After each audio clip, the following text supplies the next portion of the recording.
Hello, hello, meus amores! Sejam todos bem-vindos a mais um vídeo do nosso canal De Frente com a Maia. Já vou pedindo não, como sempre aqui no YouTube, né? Eu vou implorando para cada um de vocês, gente. Comentam, compartilha, dá o like, se inscreve no canal se vocês não são inscritos. Tudo isso é muito importante para o crescimento da boneca no YouTube. E lembrando que a gente estamos quase chegando a 15 mil inscritos. E eu quero ver o que a gente vai inventar quando bater esses 15 mil. A gente vai ter que fazer alguma coisa diferente, viu? E para vocês que não gostam de comentar, deixa pelo menos um coraçãozinho, que isso já engaja muito o canal da Trans. Gente, o vídeo de hoje é um vídeo que eu tô mais preparada para falar, porque eu considero cada um de vocês aqui meus amigos e minhas amigas. E assim, que muitas das vezes eu ficava pensando, será que eu falo mais sobre a minha vida? Porque pode gerar gatilhos, alguns assuntos que eu vou tocar. Mas não, eu me sinto à vontade de comentar e conversar e contar para vocês aqui tudo sobre a minha vida, tudo que eu passei, tudo que eu passo. E esse vídeo que eu vou falar de hoje são lembranças tristes, são lembranças pesadas que eu tive na minha infância, né? Quando eu me lembro, mais ou menos pela faixa de idade de 6 anos, o meu pai sempre foi uma pessoa muito complicada. Uma pessoa muito difícil de se dar. Já minha mãe sempre foi mãe e pai. Para mim, para meus irmãos, entendeu? Nessa idade de 6 anos, o meu pai não tinha compromisso, certo? Com o que, Paula? Tipo assim, gente, meu pai era mecânico de formação e o que acontecia? Ele deixava faltar as coisas dentro de casa pra gente. Até porque quando eu vi a minha mãe naquela situação, em 2013, que passou... 2013 não, gente. Foi em 2000... Não, quando eu tinha 13 anos. 2013, quando eu tinha 13 anos, que eu vi a minha família passando necessidade, foi onde eu não pensei 2 vezes e falei, vou pra rua. Vou ganhar dinheiro porque minha família tá passando necessidade. Voltando lá para 6 anos de idade. O meu pai era uma pessoa que, tipo assim, gente, ele pagava 1 mês, 2 meses de aluguel e depois ele já não pagava mais. Água, luz, até o básico, gente, que é a alimentação. Ele deixava faltar pra gente. E eu lembro que a minha mãe, ela trabalhava com a minha tia. A minha tia tem uma condição de vida muito boa. Ela é corretora de imóveis de luxo. E minha mãe sempre trabalhou com ela, praticamente a vida toda. Cuidando das coisas dela, da casa dela, passando roupa pra ela. E a minha tia, eu me lembro que ela sempre foi muito generosa com a gente. Ela nunca deixou faltar nada. Porque meu pai sumia. Do nada ele sumia, desaparecia de casa. Aí minha mãe ia, trabalhava com essa minha tia. Aí tinha outro tio meu, chamado tio Almeida, que ele também é muito bem de condição. E assim, quem mora de aluguel sabe que a gente tem que pagar aluguel certo, né, gente? Aluguel, água, luz, essas coisas a gente tem que ser correto. Porque senão o dono da casa bota a gente pra fora, né? E eu me lembro que esse meu tio, ele pagou muitos aluguéis pra gente. Porque meu pai sumia, desaparecia.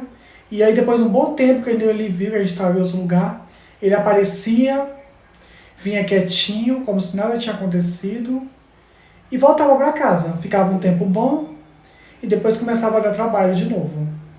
Bebendo, batendo na minha mãe. Então assim, era uma infância muito complicada. Teve uma vez que esse meu tio Almeida, ele tem várias chácaras. E meu pai sumiu, mais uma vez. E aí esse meu tio levou a gente para morar nessa chácara dele.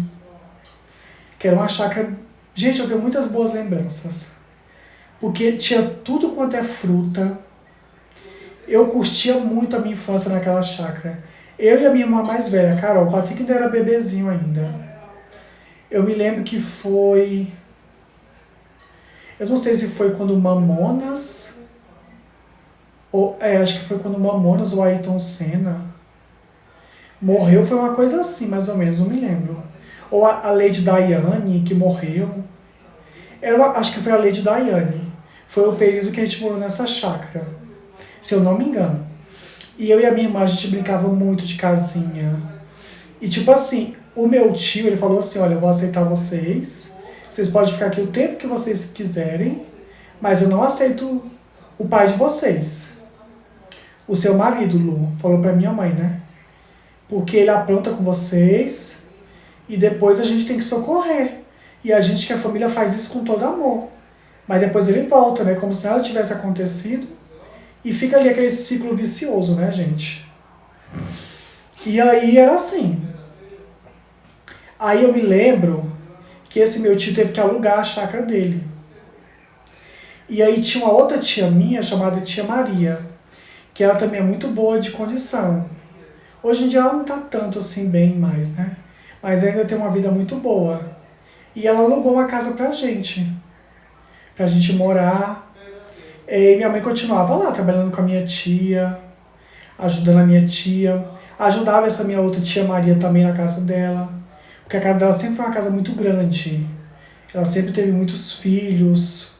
Então, assim, precisava de alguém para ajudar e minha mãe ia lá. Então, assim, as lembranças que eu tenho da minha infância com meu pai são lembranças bem pesadas, gente, bem triste. E minha mãe, assim, eu me lembro que ela fazia faxina para cuidar da gente, para alimentar. Eu me lembro que teve uma fase muito difícil da vida da gente, que era cuscuz de manhã, cuscuz de tarde e cuscuz na janta. E não tinha nem manteiga, gente, era só óleo, que botava assim para dar uma lubrificada, né? E também era macarrão branco com alho e cebola que minha mãe fazia. Isso tudo eu me lembro que foi na minha faixa dos 12 anos para 13, quando eu saí de casa. E assim, a minha família estava passando uma condição financeira muito triste, muito difícil. E aí a minha tia também não podia mais pagar esse aluguel. E aí o sobrinho dela, dessa minha tia, emprestou uma casa pra gente morar. E a gente morou nessa casa até meus... Não sei, gente, eu sei que a gente morou muito tempo nessa casa de graça, ele não cobrava aluguel. Era uma casa boa, mas é uma casa que não tinha energia, não tinha água. Minha mãe teve que legalizar tudo, junto com esses meus tios que tinham mais condição, para botar energia, água na casa. E aí quando eu vi a minha família, minha mãe e meus irmãos, passando aquela necessidade ali, eu já conheci algumas trans aqui na cidade onde eu moro, porque eu não moro em Brasília, tá, gente? Eu moro a 35 quilômetros do centro de Brasília. E aí eu cheguei para elas e eu falei, olha, mulher, tá acontecendo isso, isso e isso. Meu pai abandonou a minha mãe. E eu quero que vocês me levem pra rua pra trabalhar. E aí eu fui e eu jurei pra mim mesmo que depois daquele dia, a minha família nunca mais ia passar necessidade. E eu fiz. Eu me lembro que a gente não tinha móveis. Todos os móveis que a gente tinha era doado. Era que as pessoas trocavam e davam pra gente. No dia do aniversário da minha mãe, eu tinha mais ou menos, eu demorei um pouco. Eu saí de casa com 13. Eu acho que com 17. Com 17 anos, no dia do aniversário dela, eu mobilei toda a casa dela. Geladeira, fogão, mesa, os quartos dos meus irmãos.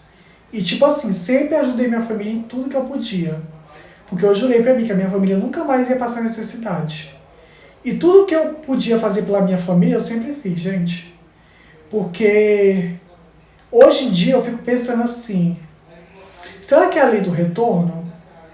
Porque eu acredito que quem planta coisas boas, colhe coisas boas.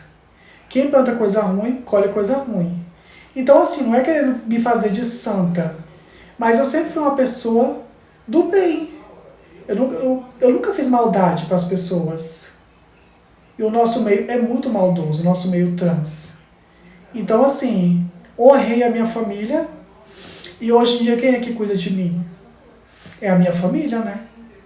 Sou muito grata por cada um deles. Geralmente eu falo só do Patrick e do Caio porque são eles que moram comigo 24 horas, né, gente? Mas tem a minha irmã mais velha, que agora ela não tá ajudando tanto porque ela tá morando um pouco mais longe. A Maria Eduarda, então, nem se fala. O meu cunhado, esposo da minha irmã, o meu padrasto.